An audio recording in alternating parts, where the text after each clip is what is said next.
not working. Stop earning a living. God damn it. So inconsiderate, aren't they?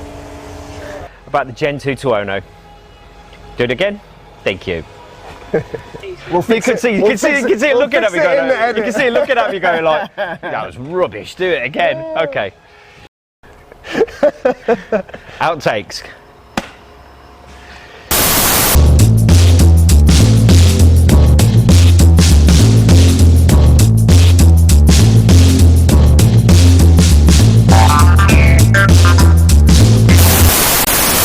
So welcome back to AP Workshops, welcome back to the next instalment of the Living With series. Today we're going to be talking to David about his Gen 2 Tuono. So welcome to AP Workshops, mate. Thanks, Griff. Nice to see you. In fact, a handshake's a bit of a thing these days, isn't it? Now the situation is all gone.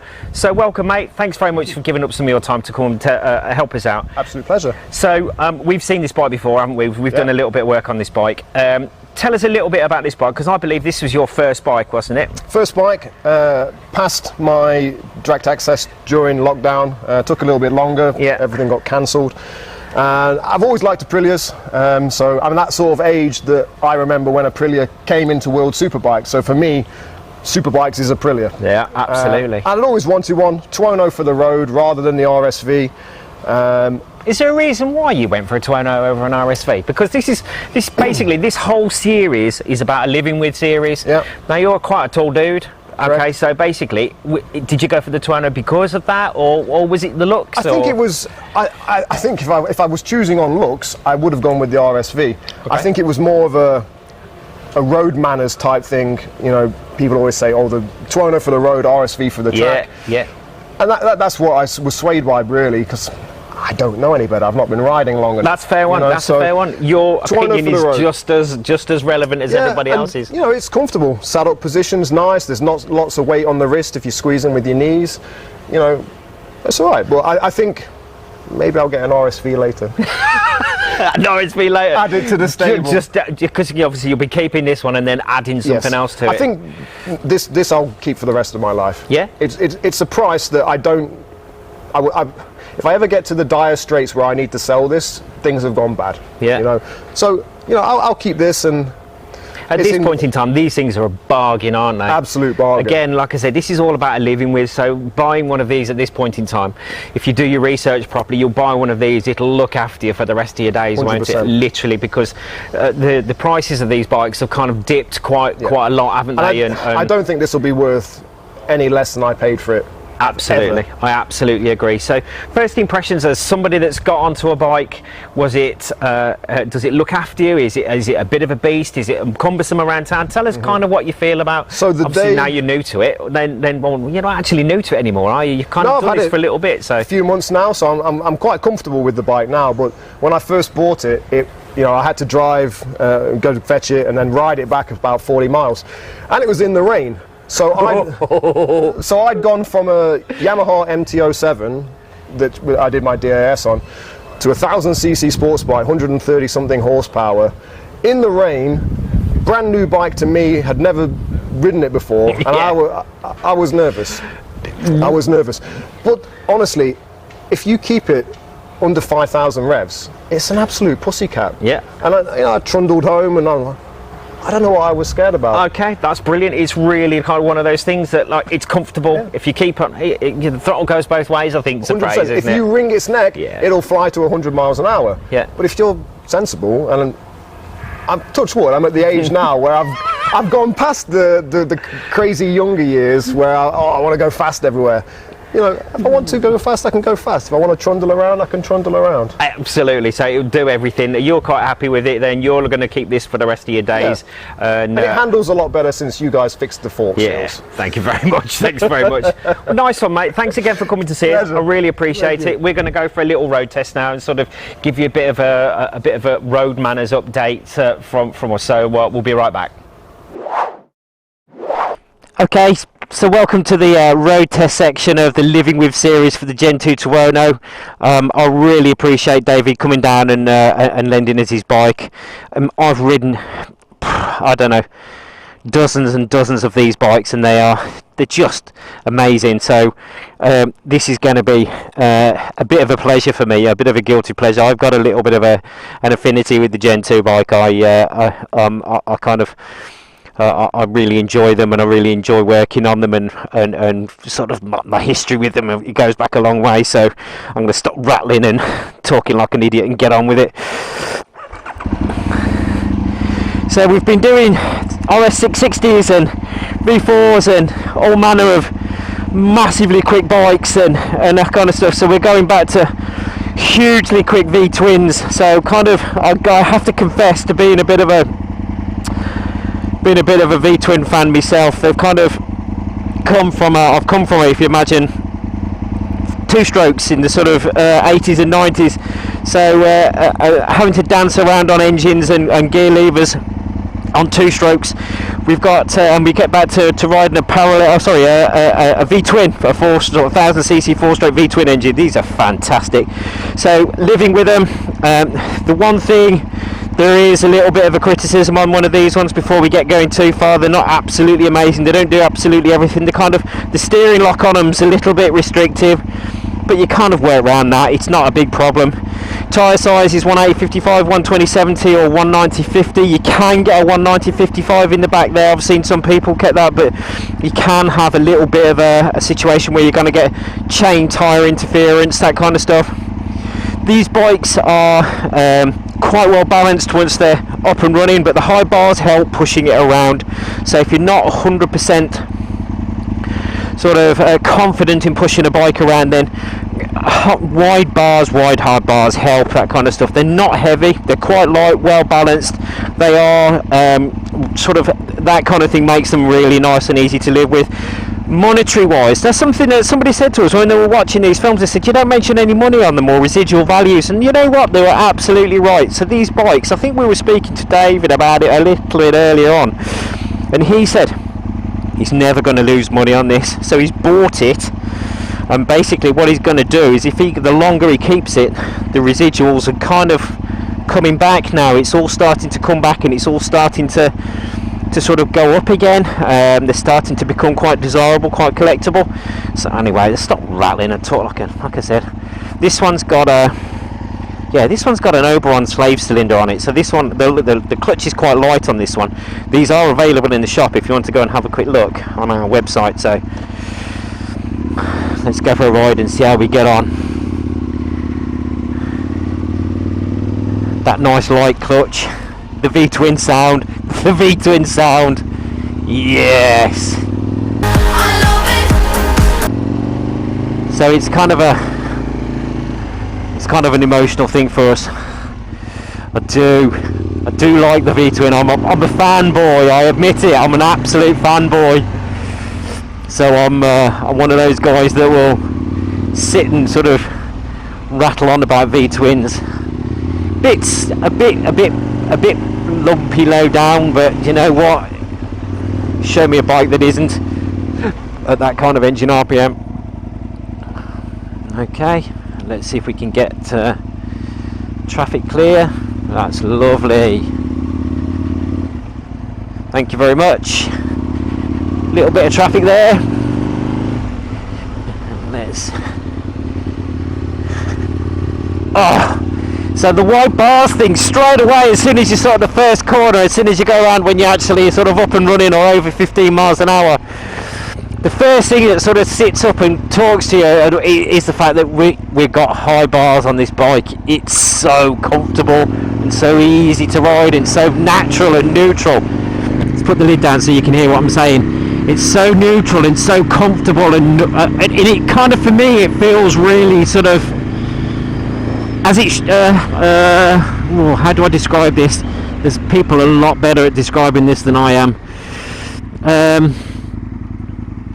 I grew up on high bars, LCs, power valves, that kind of stuff, and that kind of era with handlebars on bikes. I know it sounds really daft, but handlebars on bikes. So if you've got handlebars on bikes, you've got that familiar sensation, or that familiar position that you're sitting with, where you're kind of looking at rear sets and high bars.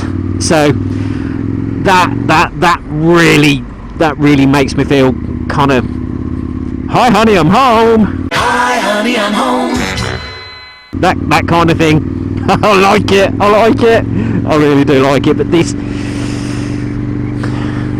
again, it's like that VTwin thing kind of makes you really lazy. You can drive around it. This is 2,500 RPM, and I'm just lolloping along in like what feels like about fourth gear, sort of 40 miles an hour in a 40 mile an hour zone, and it's just you literally is an all-day bike. You literally could do this all day. So the Tuono is one of those bikes that you can sort of ride all day comfortably and not have wrist ache because it's up. So if there's fellas and lasses out there that have got medical situation where you can't not sort of ride sports bikes anymore, the Tuono is a viable option. It's got the same motor, it's got the same chassis, it's got very, very similar running gear, but just kind of like, I think it was the original Gen 1, which we'll probably do a Gen 1 with. Traffic's clearing. I'm going to stop rattling because I'm going to pick it up a little bit now. Okay, here we go. Here we go.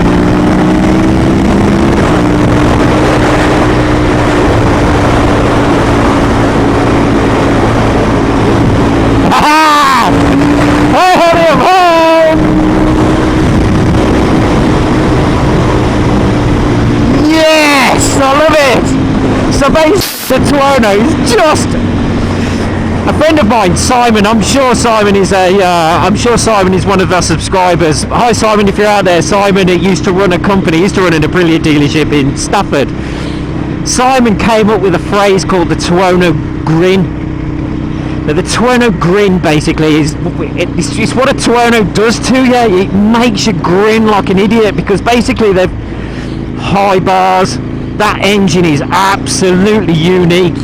It's just totally unique. You can feel it, and it just makes you grin like a fool. Say, I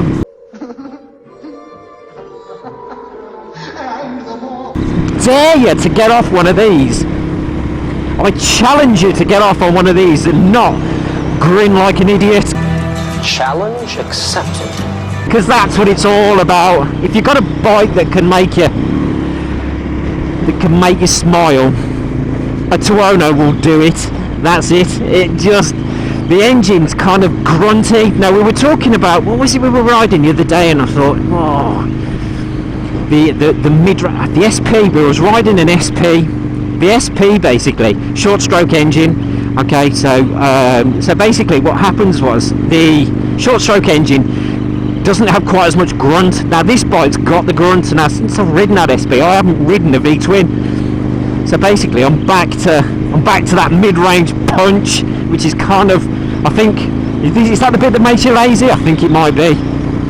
I don't know. I kind of, like I said, but like I said, everybody that comes through the doors of the workshop and everybody that I speak to, I totally confess to being a VTwin guy. Totally, absolutely not. I'm a VTwin guy. I kind of love it. I dig it.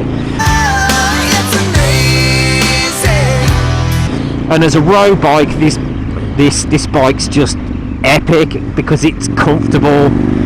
There's that fourth gear, roll the throttle open and away you go. Just roll it open. Yes! Really like a fool in your lid. That's what a bike does for you. You know you've got the right bike. So just for reference as well, guys, we're going to be doing a slightly shorter road test route because Amber says I talk too much. No, it's true. It's true. The films are slightly too long, so we're going to keep them reasonably sort of short, if you like, and do it that way. But we'll turn it down slightly and see what we've got. So we'll just shorten the road test route today because there you go. Can you feel that? Just that drive right off the bottom. It'll take it. This bike will take it. So this is probably third gear, 3000. Roll it open and whoa, away you go. It's not V4 break your neck, snap your neck kind of thing, but it's definitely. Let's have a look. How are we doing? Shoulder check. No brake lights. No brake lights. I thought we were going to go for it then. No, we're not going to go for it. Now his brake lights. Why is he doing that? crazy people on the roads, man. There's some strange folk around. You know what I mean? I'm sure they've got their reasons for it, but never mind. Anyway, what was I rattling on about? Sorry. Yeah. Okay. Basically, so third gear, wind the throttle on, and it just pulls it. Look, we was talking about the SP, and it doesn't have quite that same snap because it all seems to be a little bit further up the rev range. But the VTwin, the V990, this is the RR version. The RP version was the twin plug head that came on the Gen 1. This is the RR version, slightly different engine management system to the Gen 1. This is a single plug head. It's got an oval shaped exhaust manifold. It's got a much quicker processor, therefore it can make the bike feel a little bit more refined. Whether that's a good thing or not, I don't know. It's entirely up to you. I think that's a whole personal thing, but basically the processor is a lot quicker in the engine management system. The whole thing sort of works that little bit more efficiently.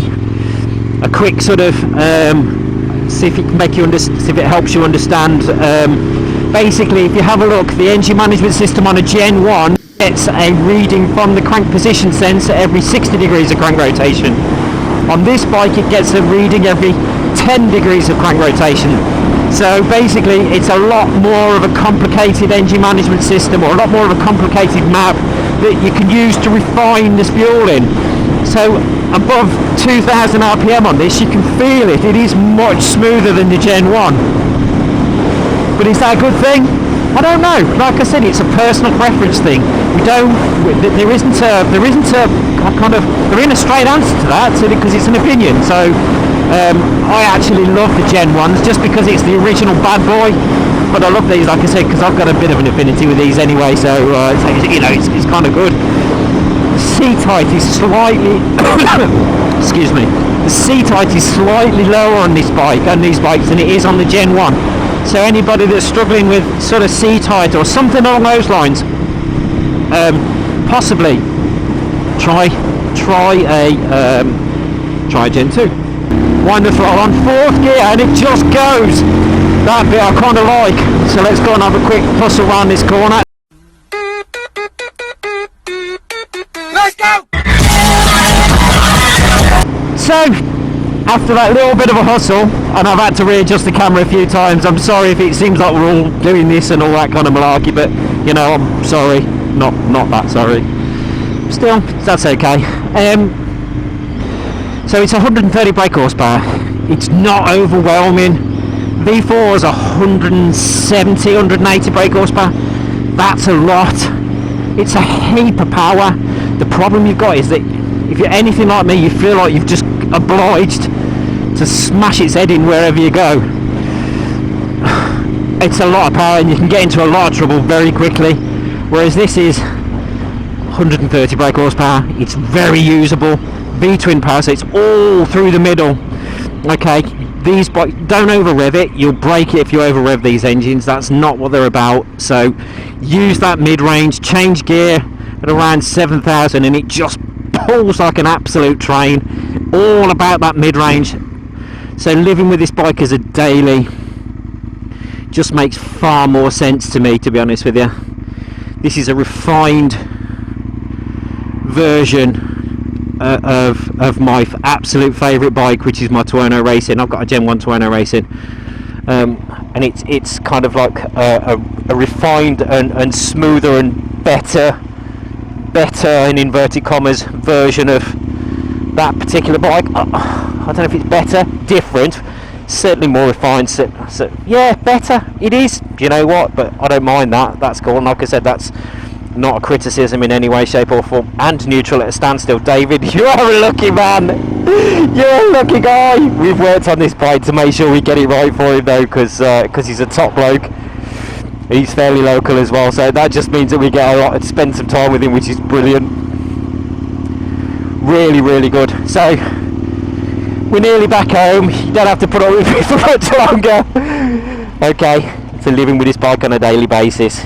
Yeah, come on. High bars, that VTwin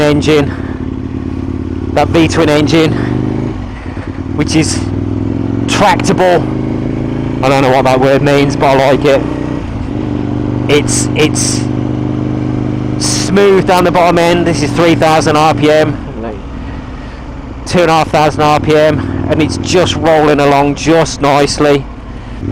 So yeah, so it's tractable, smooth, awesome, VTwin, not overwhelming, usable.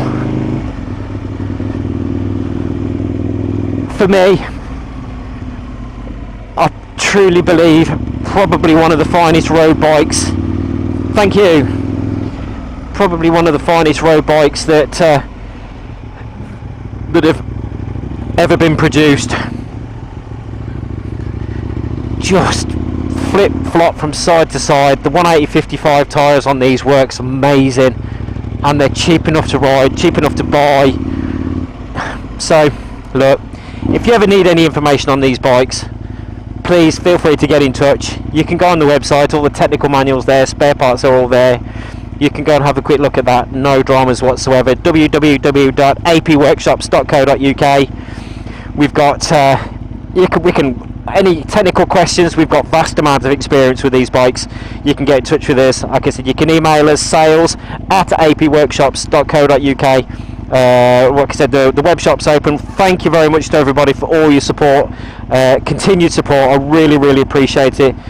We're properly blessed to be able to do this for a living. Thank you so much. Take care. We'll talk to you soon.